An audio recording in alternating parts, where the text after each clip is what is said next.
Assalamualaikum warahmatullahi wabarakatuh. Selamat bertemu dengan pembelajaran matematika kelas 8 semester 1. Masih bersama dengan Bu Titin dari SMP Negeri 2 Turi. Kali ini kita akan membahas tentang sistem koordinat atau bidang kartesius. Yang kali ini nanti akan kita bahas adalah posisi titik pada bidang kartesius dan juga posisi titik terhadap titik asal dan titik tertentu.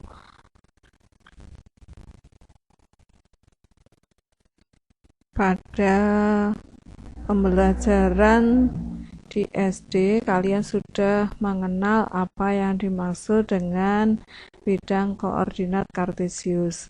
Kenapa dinamakan kartesius? Karena bidang kartesius ini ditemukan oleh seorang ilmuwan dari Perancis yang bernama Descartes. Yang penemuannya ini sangat bermanfaat dalam ilmu sekarang ya, digunakan dalam pembelajaran dalam matematika ataupun dalam bidang-bidang yang lainnya. Kalian bisa membaca sejarahnya ada di buku atau kalian bisa juga mencari dari sumber yang lainnya. Oke, untuk koordinat Ibu mengingatkan saja karena ini sudah pernah kalian pelajari sebelumnya. Jadi pada koordinat kartesius ini terdapat dua garis yang saling tegak lurus, di mana garis yang sejajar yang mendatar ini disebut dengan sumbu X, kemudian garis yang tegak disebut dengan sumbu Y. Pada bidang kartesius, sebuah titik dinyatakan atau dituliskan dengan menggunakan huruf besar atau huruf kapital seperti ini. Kemudian koordinatnya ditulis dengan dimulai dengan buka kurung dan tutup kurung, dan di dalamnya ada dua bilangan yang dipisahkan dengan tanda koma. Jadi biasanya kalian mengenal titik A itu X, Y, atau mungkin P, Q, A, B, dan seterusnya. Misalnya di sini ada contoh titik A. Titik A di sini adalah 3,2. Jadi titik A 3,2 ini secara umum gampangnya ya. Mungkin kalian mengenal 3,2 artinya 3 itu apa? Oh, 3 itu adalah ini pas angka di sumbu X, 2-nya pas di sumbu Y. Kemudian di sini titik B negatif 3,4. Jadi bacanya adalah bilangan yang ada di sumbu X kemudian di sumbu Y. Oke, saya kira kalian jelas untuk menamakan titik pada koordinatnya.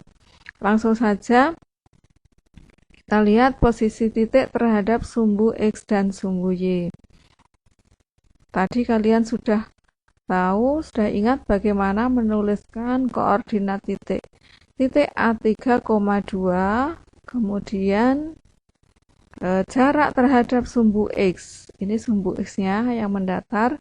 Jaraknya berapa? Kalian tinggal hitung dari A itu ke sumbu X itu berapa satuan.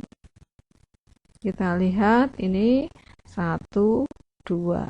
Jadi ada 2 satuan.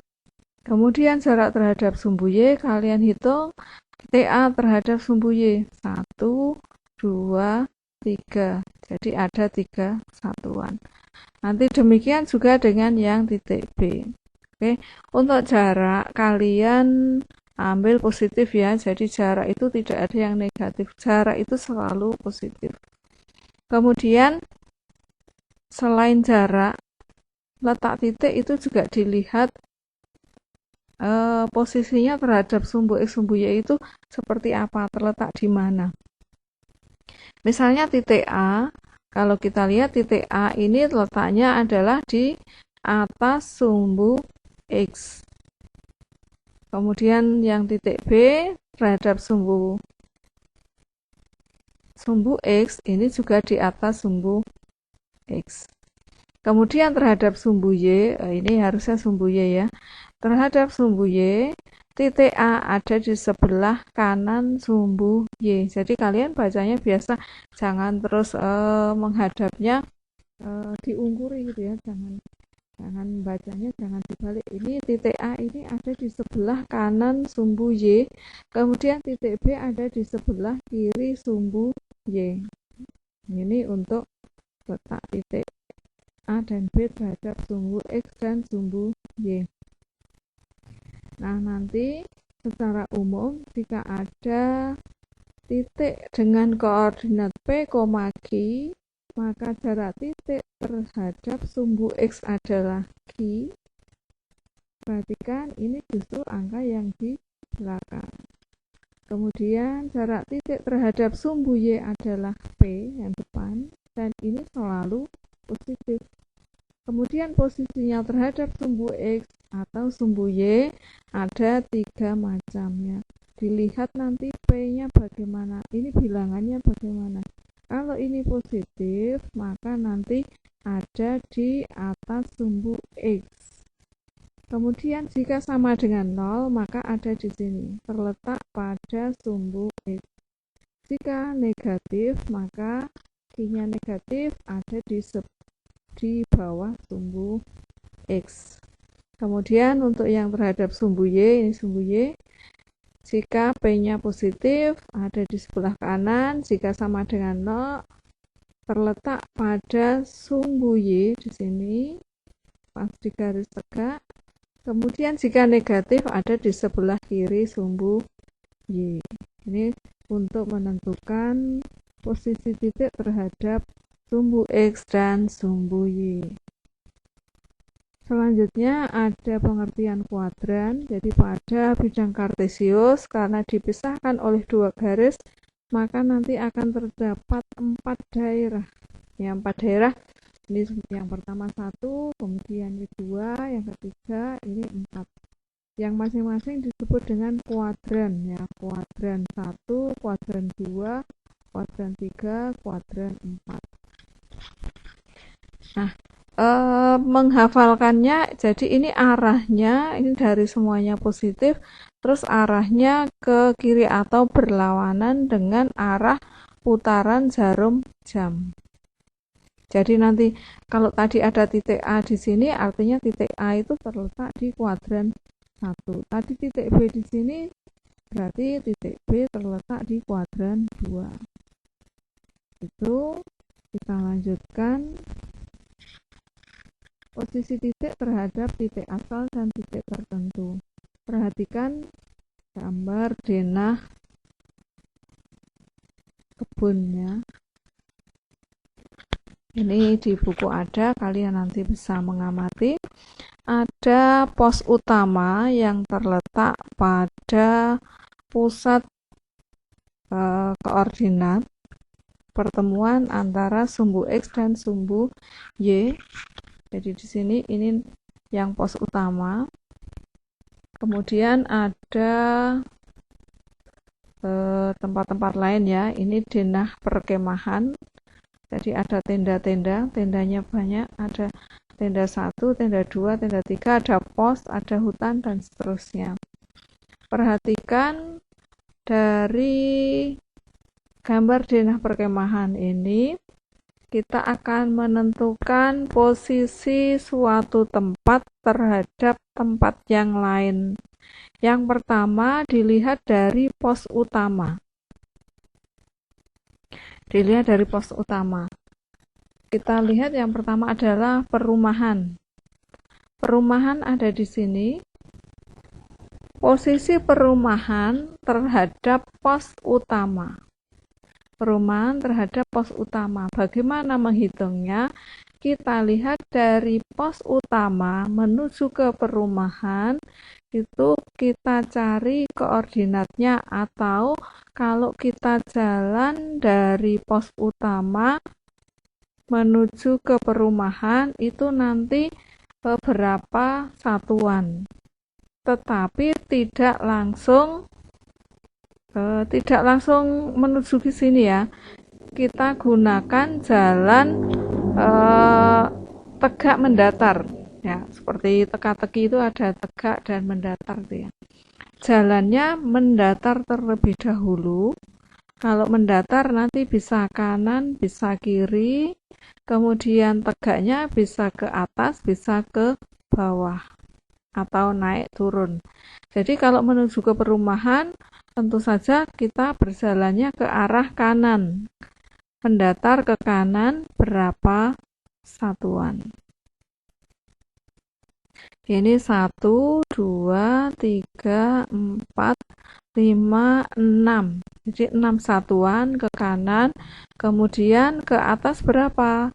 Tinggal kalian hitung dari 6 tadi menuju ke perumahan. 1, 2, 3, 4, 5. Jadi nanti 6,5 atau 6 satuan ke kanan dan 5 satuan ke atas.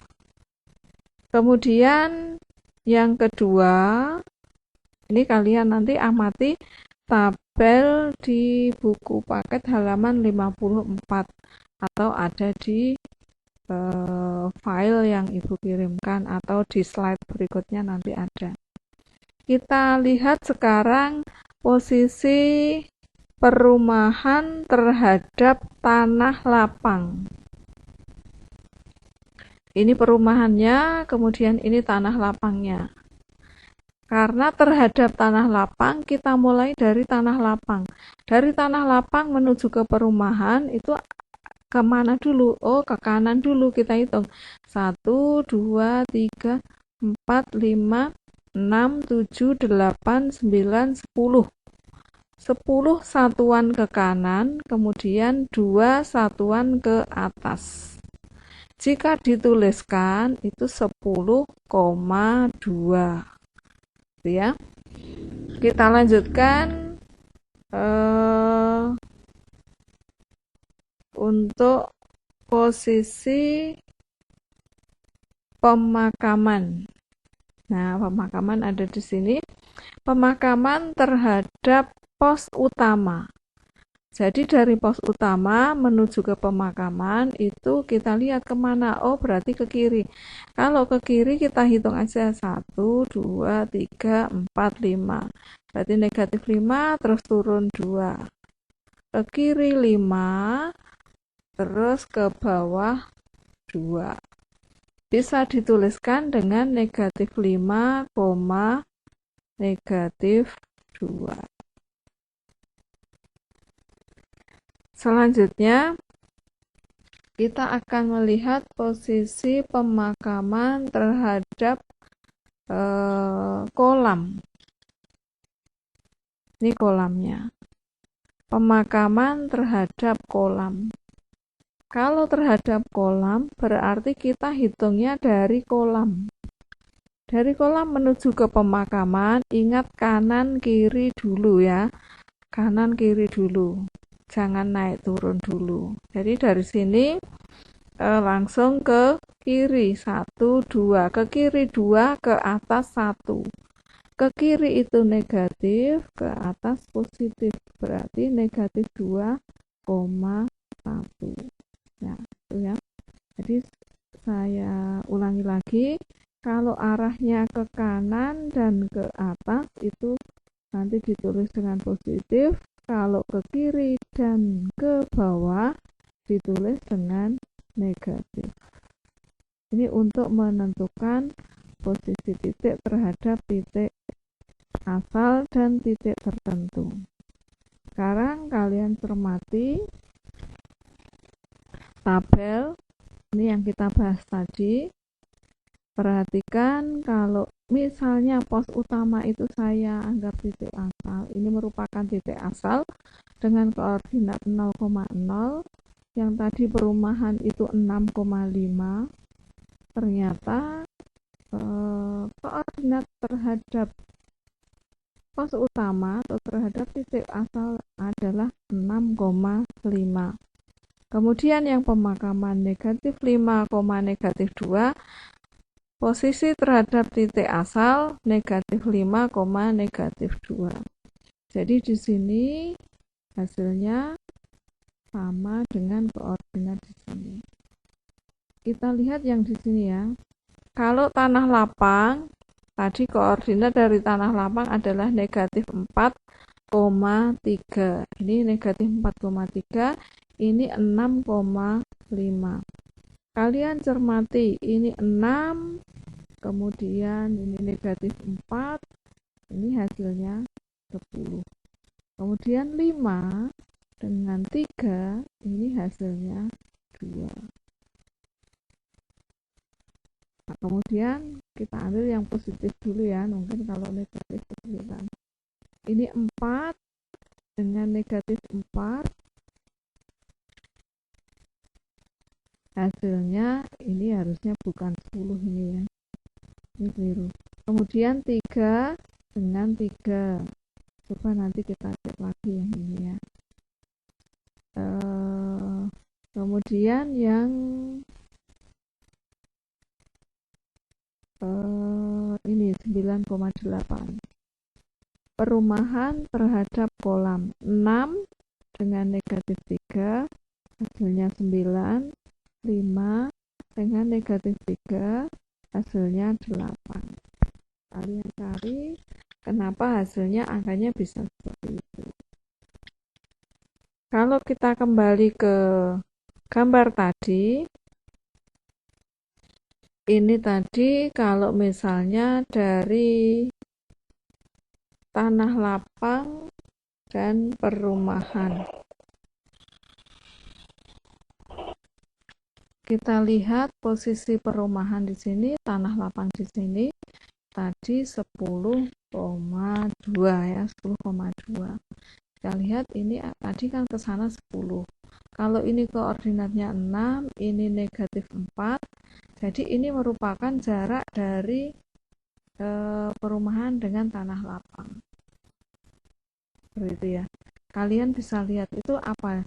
Ditambah atau dikurangi.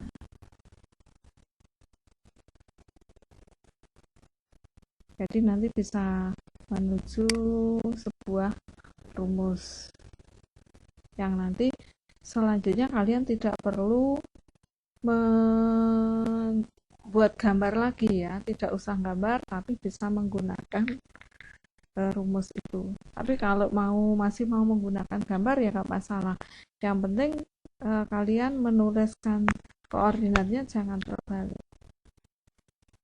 Jadi titiknya ini tadi, ini 6 dengan negatif 4 menjadi 10 adalah 6 dikurangi negatif 4. Kemudian 5 dikurangi 3, hasilnya 2. Ini 6 dikurangi negatif 3, hasilnya 9. 5 dikurangi negatif 3, hasilnya 8. Yang berikutnya negatif 5, ini negatif 5 dikurangi negatif 4, hasilnya adalah negatif 1. Kemudian negatif 2 dikurangi 3, hasilnya negatif 5. Ya, seperti itu. Nanti yang kalian cek lagi di sini ya, ini dicek lagi, ini harusnya berapa. Gitu. Sehingga memang di buku itu kadang-kadang ada beberapa yang salah cetak, yang kalian harus cek nanti ini benar atau salah. Oke, kita lanjutkan. Tadi ternyata kan kesimpulannya koordinat titik terhadap titik asal hasilnya tetap. Kemudian koordinat suatu titik terhadap titik yang lain, misalnya titik P, X, Y terhadap titik A, B adalah X dikurangi A, Y kurangi B. Depan dikurangi depan, belakang dikurangi belakang. Itu kesimpulannya. Contohnya kalian nanti bisa baca ini, jika ada titik A dan titik B dengan koordinatnya diketahui, berapakah atau tentukan koordinat titik A terhadap titik B dan juga koordinat titik B terhadap titik A. Jadi berbeda titik A terhadap B dan B terhadap titik A itu nanti hasilnya berbeda. Ibu contohkan yang langsung yang A. A terhadap B. Tadi A-nya 5,2, berarti tinggal 5 kurangi 8,2 dikurangi negatif 4. 5 dikurangi 8 hasilnya negatif 3. 2 dikurangi negatif 4 hasilnya 6. Dikurangi negatif sama dengan ditambah. Selanjutnya, sebaliknya jika titik B terhadap titik A tinggal dibalik. Oh, berarti yang ini dikurangi ini ya. 8 kurangi 5, negatif 4 dikurangi 2 atau 3, negatif 6. Nah, itu materi kita kali ini tentang posisi titik terhadap sumbu X dan sumbu Y dan posisi titik terhadap titik asal dan titik tertentu. Demikian pembahasan kita, semoga bermanfaat. Ada kurangnya mohon maaf, kita cukupkan. Wassalamualaikum warahmatullahi wabarakatuh.